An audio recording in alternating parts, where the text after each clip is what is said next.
We are looking at money mindset today. This is a big topic. I'm going to be downloading you with a load of information. It actually could be quite a triggering topic. We end up looking at things like survival and scarcity and trauma.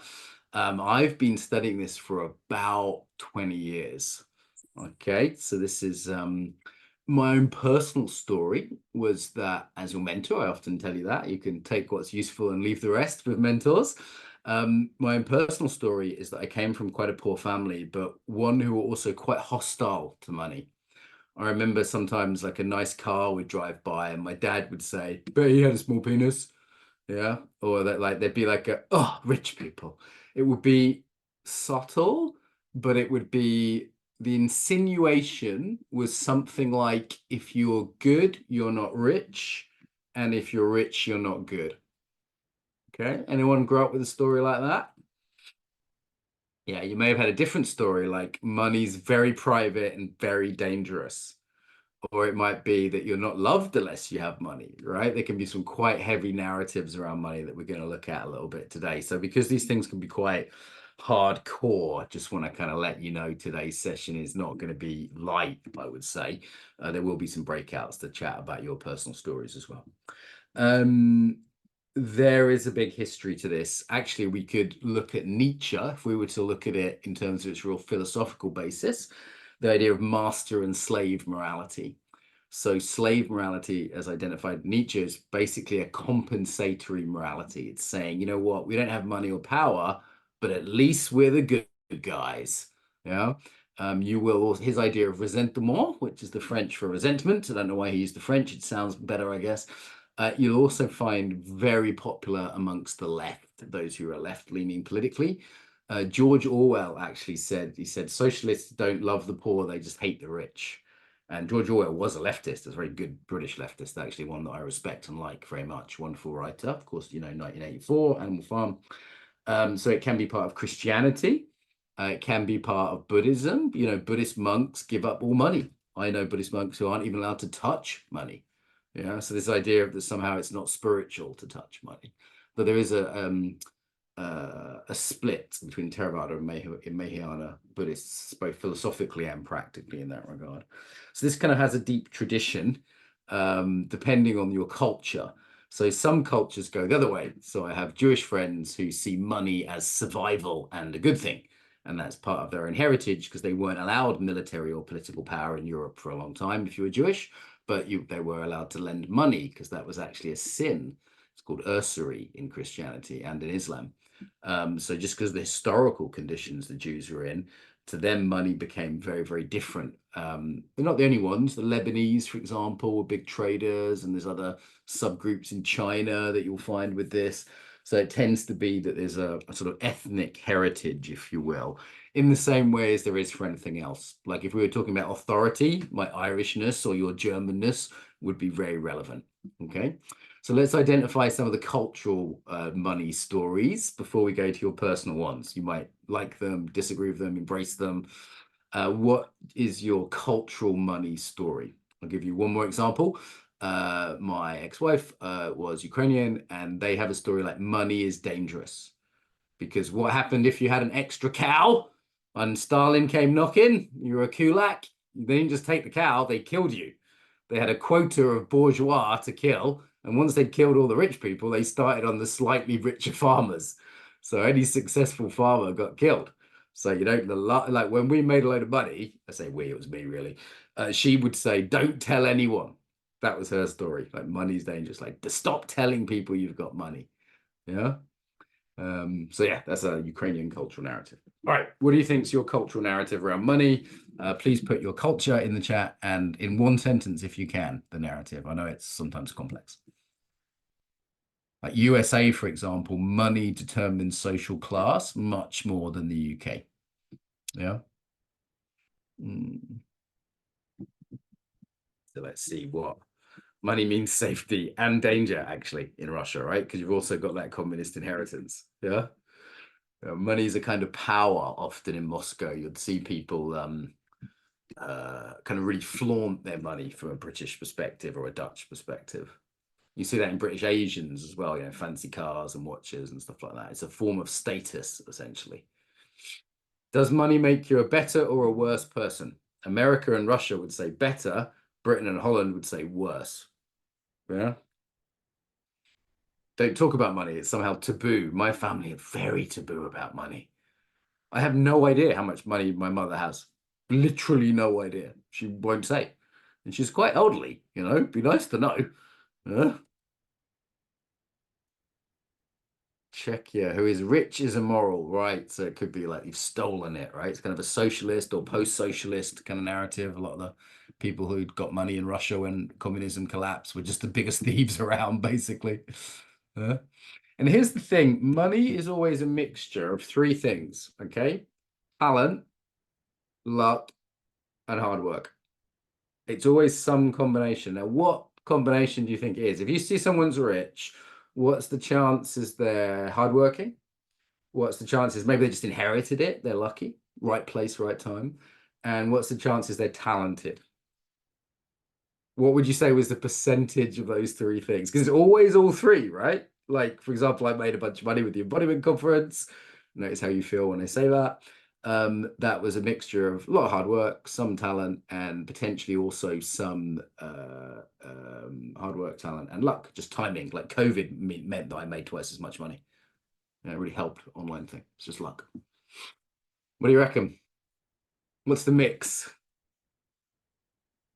What's the mix? So let's just do it as a percentage. Hard work, luck, talent. Like if you're a hardcore Marxist, you'd say it's all luck. It's all just oppression. Oppression, you put in luck, right? It's like bad luck or good luck. 100% of it is. There's no such thing as people who deserve their money. That'd be like 100%. Yeah. Or if you're like hardcore, like Ayn, what's her name? Ayn Rand, you'd be like, it's 100% hard work. Pull yourself up from your bootstraps. There's no such thing as luck. Motivational conservative American speakers are quite often like that. Yeah, under hard work, you can also put goodness. So there's some forms of Christianity that say God rewards you with money. So if you're poor, you deserve it. Yeah, this is the natural order. 50-50-50, that doesn't make 100, Jeffrey, but this is not a maths class. I'll go for 33. Stick your percentages up. What are you going for? There's no right answer to this, right? But you have an implicit story about this. So if you had an implicit story that all money came from hard work, how would you treat poor people? As lazy, right? Okay, but what about if you're poor? You just got to work harder, just got to push harder, haven't you? Okay, what about if you think it comes from talent or maybe skillful approach? Okay, then you're going to work smarter, not harder, aren't you? And if you think it just comes from luck, you're just going to go, well, I'll play the lottery. Which of these is more empowering? Does this make sense? I've never taught this quite this way before. It's quite good, isn't it? No? They're all partially true. Which one is going to give you a better chance of making money? Probably if you believe that talent and hard work are at least like a decent chunk of it, which actually is fairly true. If you look at statistics from, say, the UK, the best way to get rich, the statistically most common way is to inherit it, luck. But most intergenerational wealth doesn't last more than 2 or 3 generations. Okay, most people lose their money. There's a reason for that. So, do you get what I'm saying here? Going to look at your beliefs a little bit around it. All right. In your body, if I say, hey, here's £1 million, what do you do?